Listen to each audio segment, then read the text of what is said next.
Eles voltaram antes da hora. Entrei em pânico. Desci as escadas pulando degraus, bati a porta do porão, tranquei a fechadura digital bem na hora em que ouvi a mãe na cozinha. Meu coração disparava enquanto eu observava tudo pelas câmeras. Os dois seguiam a rotina, sem perceber nada. Mas Olivia percebeu. No jantar, ela não parava de olhar para a porta do porão. Aquela noite, ela me mandou um bilhete. Eles voltaram porque a Eva ligou fingindo estar passando mal. Ganhamos tempo pra você. Minhas irmãs criaram uma distração. Estavam ficando craques nisso. Com o tempo, a gente foi melhorando nosso esquema. Lily começou a fazer aula de arte aos sábados, o que abriu outra oportunidade. Eva entrou no clube de debates. Olivia começou a fazer trabalho voluntário no hospital. Cada atividade era tempo fora de casa. Chance para eu praticar existir. Aprendi a resetar a fechadura, a andar pela casa sem deixar rastros. Decorei onde ficava cada coisa, como as almofadas eram dispostas. Virei um fantasma, atravessando a casa sem deixar sinal. Mas a mãe começou a desconfiar. Passou a descer em horários aleatórios, medir meus sinais vitais, fazer perguntas estranhas. Você já pensou em sair daqui? Ela perguntou um dia, enquanto media minha pressão. Você entende por que é especial? Mantive a expressão neutra. Dei as respostas que ela queria ouvir. Aqui estou segura. Sou a de emergência. Entendo. Ela sorriu, mas continuou com o olhar preocupado. Naquela noite, instalou uma câmera nova no meu quarto. Fingi que não vi, mas notei ela escondendo o monitor no armário. Tem algo profundamente inquietante na naturalidade com que essa filha reserva lida com tudo. Como se já tivesse aceitado ser mantida como peça sobressalente de órgãos. O jeito como os pais chamam isso de amor, enquanto literalmente tratam a quarta filha como peça de reposição, me faz pensar na lógica distorcida que usam pra justificar esse horror pra si mesmos. Ela me vigiava até dormindo. Minhas irmãs começaram a se rebelar abertamente. Falaram tanto da irmã imaginária na escola que os professores pararam de corrigir. Desenhavam 4 meninas, escreviam histórias sobre quadrigêmeas, faziam da presença da quarta algo impossível de ignorar.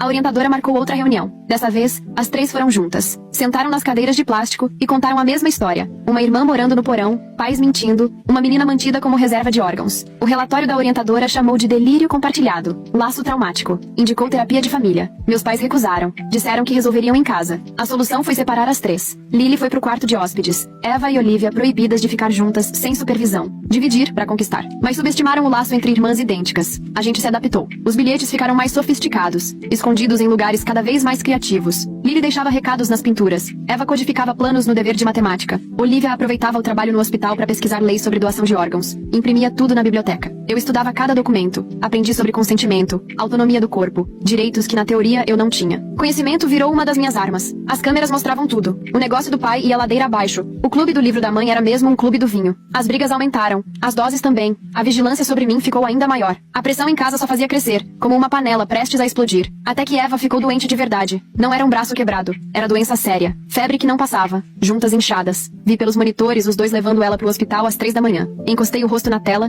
tentando enxergar a dor da minha irmã naquela imagem ruim. A porta do porão se abriu de manhãzinha. Os dois chegaram ainda com a roupa do dia anterior. O pai com o kit médico na mão, a mãe segurando papéis de consentimento. É só por precaução, disse ela. Só pra garantir. Você entende, não entende? Ela é sua irmã. Eu entendi tudo naquele momento. Percebi que minha existência sempre esteve ligada a isso. Esse instante, essa decisão que na verdade, nunca foi escolha de verdade. Ou eu abria mão de partes de mim, ou deixava a Eva sofrer. Era a peça sobressalente, cumprindo o que esperavam de mim. Tiraram mais sangue do que nunca. Fizeram exames com máquinas alugadas, checaram compatibilidade, tipos de tecido, níveis de anticorpos. Aceitei tudo, fazendo o papel de fantasma obediente, enquanto minha cabeça não parava. A doença da Eva era autoimune. Dava pra tratar com remédio. Não precisava de transplante. Mesmo assim, seguiram com os testes. Melhor prevenir do que remediar, disse a mãe. É bom estar preparada. A raiva das minhas irmãs virou outra coisa, ainda mais dura, mais cortante. Elas desistiram de tentar convencer os adultos e começaram a planejar uma guerra. Faltavam 6 meses pro nosso aniversário de 14 anos. 6 meses pra tentar transformar sonhos em realidade. O planejamento só ficou mais frenético depois que Eva adoeceu. Minhas irmãs passaram a contrabandear mais coisas, de jeitos cada vez mais engenhosos. Lily escondia gazuas nos tubos de tinta. Eva colocava alicates entre as páginas dos livros da escola. Olivia trazia material médico do hospital onde era voluntária,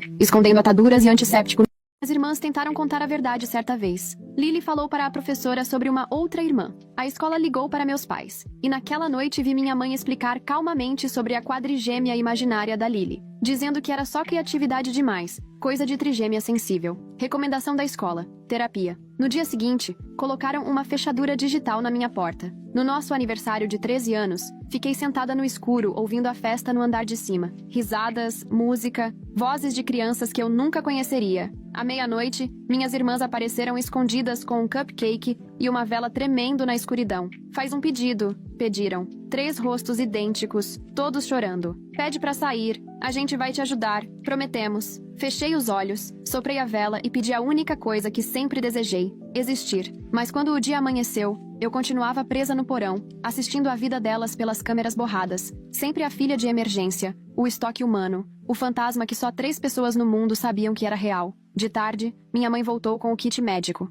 Mais exames, mais tubos de sangue. Só pra garantir que está tudo bem, ela dizia. Nunca é demais se prevenir. Parou na porta, olhou pra trás. Você sabe que é amada, né? A gente podia ter te dado pra outra família, mas escolheu te manter. Isso é amor. A porta trancou atrás dela. A luz vermelha piscou. Naquele instante, percebi que precisava tomar uma decisão. Uma decisão que mudaria não só o meu destino, mas o das minhas irmãs também. Senti aquilo gelar dentro de mim, como gelo crescendo no vidro. Eu não podia esperar que minhas irmãs me salvassem. Não dava para contar só com pedidos ou esperança. Se eu quisesse existir de verdade, teria que lutar por isso. Comecei pequeno. Cada vez que minha mãe ou meu pai vinham me examinar, eu memorizava cada movimento deles. Meu pai olhava o celular exatamente 3 vezes toda vez que entrava. Minha mãe cantarolava a mesma música enquanto enchia os tubos de sangue. Eles tinham hábitos e, com o tempo, percebi que hábitos podem ser usados contra quem os tem. As câmeras de segurança viraram minhas professoras. Passei a observar meus pais como um cientista estudando ratos de laboratório. Meu pai saía para trabalhar às 7h43 em ponto, e voltava sempre às 18h17. Mamãe sempre fazia as compras na terça, e participava do clube do livro às quintas.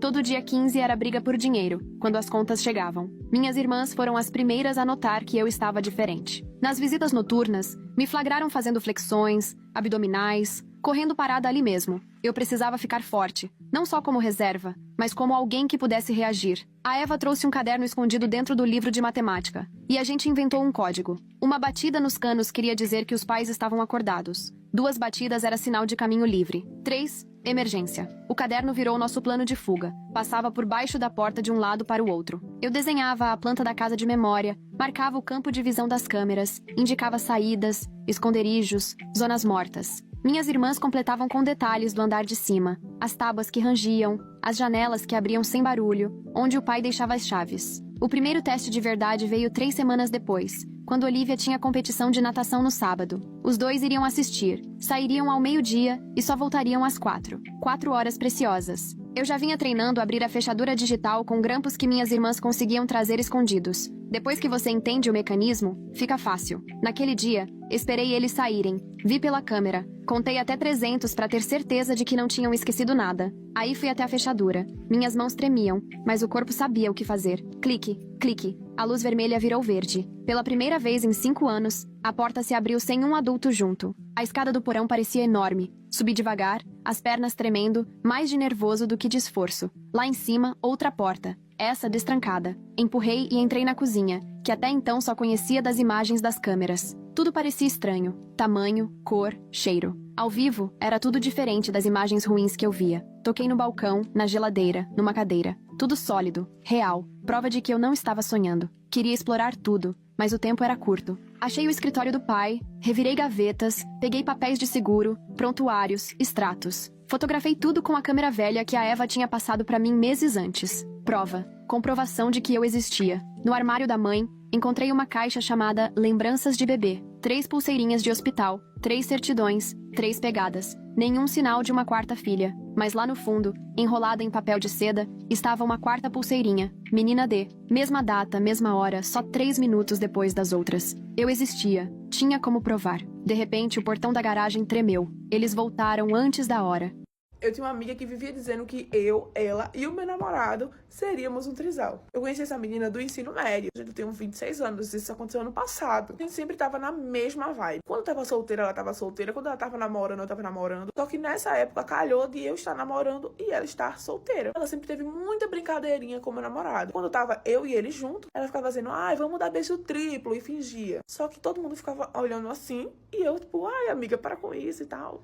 Né? Até que um dia meu namorado me chamou de canto e disse, olha, eu não tô gostando das brincadeiras que a Aline tá tirando. Se der pra tu conversar com ela e tal, pra ela parar, porque tá chato. Ela ficava abraçando ele, dizendo, ai, quando é que vamos ser nós 3? Tipo isso. Aí eu falei, não, você tá me incomodando, eu vou conversar com ela. Mas assim, eu espero que você entenda que é pura brincadeira, que ela sempre foi muito brincalhona. Aí ele, não, tá bom, eu entendo que você acha que é brincadeira, mas não tá legal pra mim. Fui conversar com ela, falei, olha, amiga, Jonathan não tá gostando. desse tipo de brincadeira, se der pra tu parar e tal. Aí ela, não, amiga, tudo bem. Nossa, ele deveria ter conversado comigo, né, que não tava gostando. Não ter passado pra tu, porque ele tem total liberdade pra falar comigo sobre isso. Tem gente que liberdade é essa que meu namorado tem pra falar com ela. No mesmo dia, meu namorado veio me perguntar o que eu tinha falado pra ela. Que ela tinha bloqueado ele de tudo e mandado um textão pra ele, falando que não esperava isso dele, porque pra ela, ele sabia que ela tinha sentimentos por ele. E que ele não precisava, tipo, meio que me comunicar que ela gostava dele. A Débora não piora. Sim, gente, piora. Parte 2.